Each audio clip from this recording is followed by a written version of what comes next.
Nauset News. Teens you can turn to for news, entertainment, and things to do. Check us out on Channel 22 or Nauset TV on YouTube.com. Now sit back, relax, and enjoy the show. Hello, and welcome to Nauset News. I'm Kai Rodkovich. And I'm Maid Nolery. And these are your announcements. First up, volunteers are still needed for the Grab a Meal program. Volunteers will be meeting at Nauset Middle School on Tuesday afternoons. Please contact Joanne Cremens in the main office for more information. Next, the Student Council is now letting you buy your own parking spot. For only $10, you can now own and decorate the parking spot. Venmo and cash are accepted. In other news, the school store is now officially open outside the auditorium. It will be open during lunches on Tuesdays and Thursdays, and all items will be 50 cents a piece. Next up, an urgent message for seniors. Caps and gowns need to be ordered. Please contact Mrs. LeBranch with any questions. And finally, student meals for breakfast and lunch are still free. Breakfast and lunch are available for all students, remote and hybrid. Now to Aiden for your lineup. Thank you, Kai. Today's top story is St. Patrick's Day Traditions by Tamara Gondor and Jack Fabiano. We have sports with Sean Kipperman, Things to Do by Gavin Lemieux, Health Tip by Corinne Moresti, Fashion by Oriana Porter, College Notebook by Sam Cipro. We do not have a special report. We have Fact or Fiction by the Criminology Class, and we have Freshman Connection by Zoey McCarthy, and Coffee Talk with Matt Moreau. Now on to your top story with Tamara Gondor. Hello, my name is Tamara Gondor, and I'm here to talk to you about St. Patrick's Day traditions. St. Patrick is a saint in Ireland, but he wasn't born in Ireland. He was born in Britain and didn't go to Ireland until he was 16 years old. He converted many of the country residents to Christians, and St. Patrick's Day is celebrated on the day that St. Patrick died. One tradition is to make sure that you always wear green. Folklore says that wearing green keeps you invisible to leprechauns that try to pinch you. Although St. Patrick's Day isn't celebrated in my household, as it is in other cultures, me and my family always try to celebrate by having corned beef dinner. Now let's go around campus and see what other people do for their St. Patrick's Day. We're here with Sean. Sean, what do you and your family do for St. Patrick's Day? Hi, we celebrate it a lot in my family every year. When I was young, we used to always make a leprechaun trap to try to catch the little leprechaun. And last year was actually a great year. We went skiing with one of my family friends, and we all had some green milk and green eggs and wore green when we went skiing. It was a great time, and it was a blast just celebrating it with my friends. Nice, that sounds like a fun time. It was. Hi, I'm here with Miss Delfino. Is there anything fun you've done for St. Patrick's Day? Well, I'll tell you, actually, I'm not Irish, but I do have cousins who are Irish, and I have many Irish friends, so I usually join in on their celebrations. So it's wearing green, or celebrating with shamrocks and decorating, and certainly having some corned beef and cabbage, which actually isn't my favorite, but I'll tell you, when your Irish friends make it, it's delicious. So I definitely love it in that event. That sounds awesome.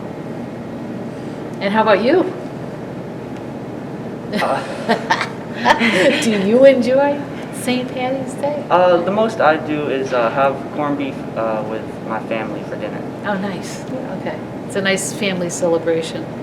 Now we're here with Miss McCulley. Miss McCulley, what do you and your family do for St. Patrick's Day? Well, most of the time I celebrate the entire month of March. I'm very Irish, and my maiden name is Fitzgerald. By the way, my son James was born on St. Patrick's Day, so how about that for the luck of the Irish? But typically I'm a runner, and so usually there are a lot of Irish St. Patrick's Day road races the weekend before St. Patrick's Day, the weekend after. I typically go out to a restaurant somewhere on the weekend and listen to Irish music. I love the fiddle, I love whistles, I just love all kinds of music related to St. Patrick's Day, the traditional songs, the sing-alongs. So I love St. Patrick's Day. It's a lot of fun, and do I wear green? Absolutely. That sounds super fun. I hope you have a great St. Patrick's Day. Thank you. You don't have to be Irish to enjoy St. Patrick's Day. We hope you have a good one. And this is Tamara Gondor with your top story. Welcome to Nauset News. I'm Erna Porter with your fashion tip of the week. This week's fashion tip is all about spring special tips. When dressing for spring, think about colors and prints. The most popular spring color is floral. Learn can come in handy when dressing for spring. For example, you can throw a blazer over a casual sleeveless top or a jeans jacket over a t-shirt. Lastly, add in accessories. On those days when you're wearing a basic t-shirt, you can always add charm to your outfit with accessories, like scarves, jewelry, wearing gold or silver, and bags and shoes. I'm Erna Porter, and this is Nauset News. Thanks for watching. My name is Sam Cipro, and I am here with your college notebook. Today we are going to be looking at Fitchburg State University, located in northern Massachusetts in Fitchburg. This university has about 3,500 undergraduates and about 1,650 continuing graduates, with an approximate number of 5,200 students in total. They offer different undergraduate and graduate degrees with 25 different academic disciplines. If you are commuting, this would cost about $10,565 per year with insurance, or if you're living on campus, it is $21,627 per year. If you are going by semester, it is about $5,282.50 for commuters and $10,813.50 per semester if you live on campus, and that is included with in-state tuition. Comparing being out of state, it's almost $3,000 more per semester and about $6,000 more per year, again, if you don't live in Massachusetts. With a small campus size, and they have an 87 to 88% acceptance rate, it is a good college from what I've heard, and it is with the density and the size of the college, it promotes a good sense of community. My name is Sam Cipro, and this has been your College Notebook.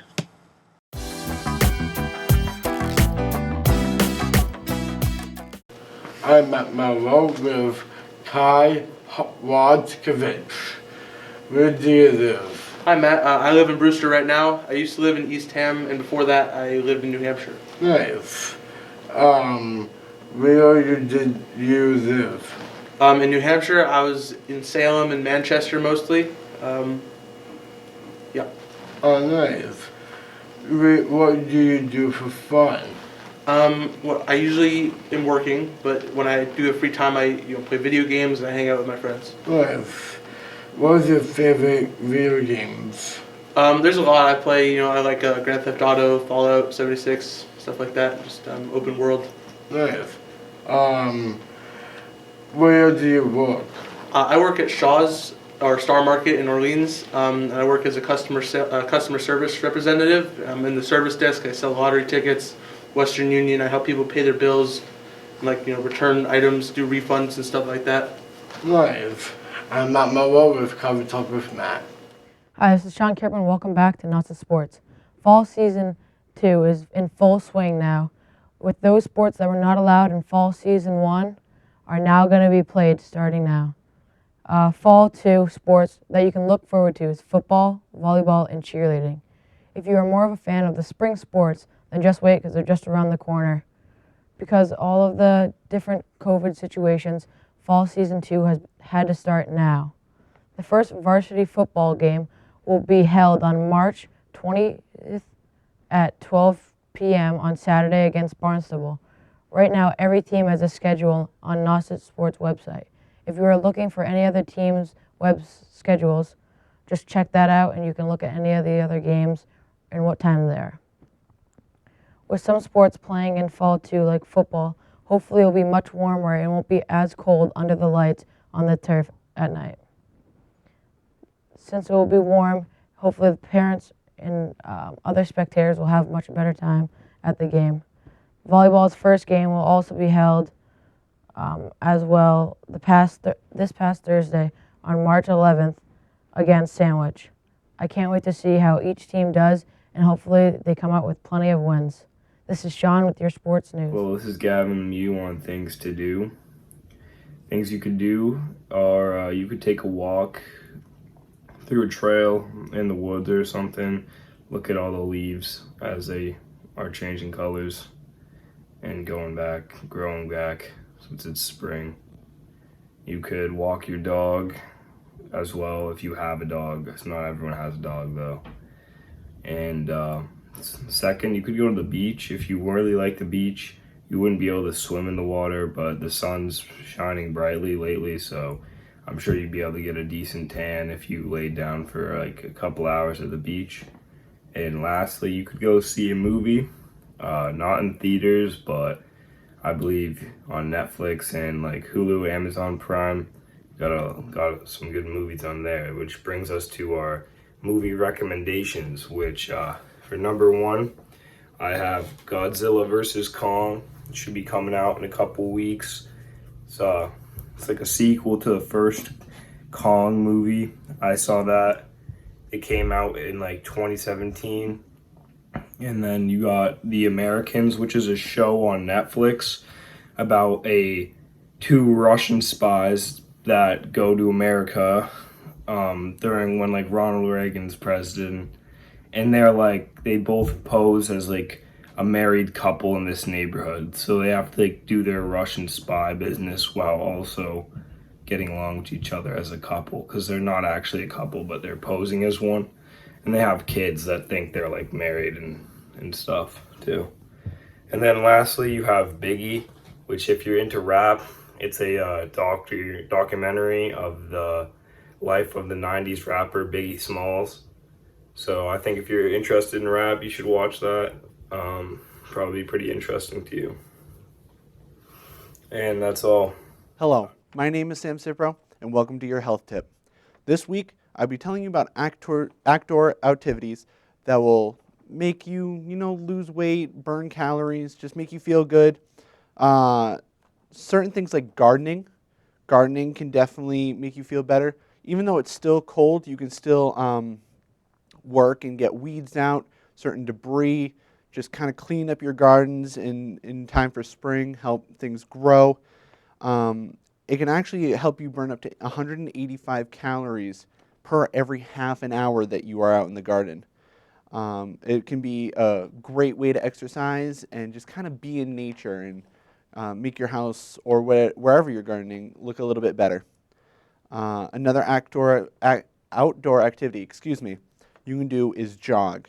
You can jog whenever you have free time.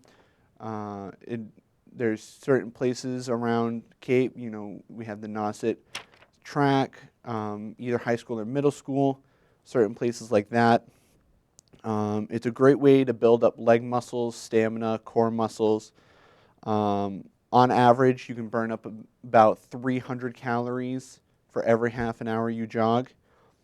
Another activity that can burn weight and lose muscle, burn weight, gain muscle, is biking. Biking can be a great activity to do. One, it gets you to places, but also it, just going out with your friends, biking, it's a good way to social distance as well. You can burn up to 325 calories per half an hour by biking. And it's just a good way to get outdoors. If you have a mountain bike, you can go on trails. If you have a street bike, you can go on the bike path, stuff like that. Personally, I like to play basketball, whether it's at home on my own hoop or if I'm going out with my friends on the court. And because the court is so big, it's a good way to social distance. Everyone can shoot from a different location. You can play social distance games like horse or knockout, stuff like that. So personally, that's what I do for at least outside activities. I would like to thank you. My name is Sam Cipro, and this has been your health tip. Welcome back to Fact or Fiction, brought to you by the Criminology Class at Nauset Regional High School. I'm Hannah Pear. According to Larry J. Siegel, author of Criminology: The Core, locking up millions of criminals can bring down the crime rate. This itself happens to be fiction because the evidence that incarceration can bring down crime rates is inconclusive, and it is countered by the fear that locking people up can eventually cause crime rates to increase. I think that no matter how many people become incarcerated, crime will never go away and will always be a problem within our society. I'm Hannah Pear, and this has been Fact or Fiction. Hey, and welcome to Freshman Connection. I'm your freshman class president, Zoey McCarthy. The vice president is Tom Foley, the treasurer is Annabelle Brown, and the secretary is Beta Dill. I told you I'd be updating you about our fundraisers, so we're having a mask fundraiser. Next weekend, we'll be holding a vote for which mask design you like the best, so make sure to check your emails and Instagram so you can participate in it. Well, that's it for this week's Freshman Connection. Thanks for watching.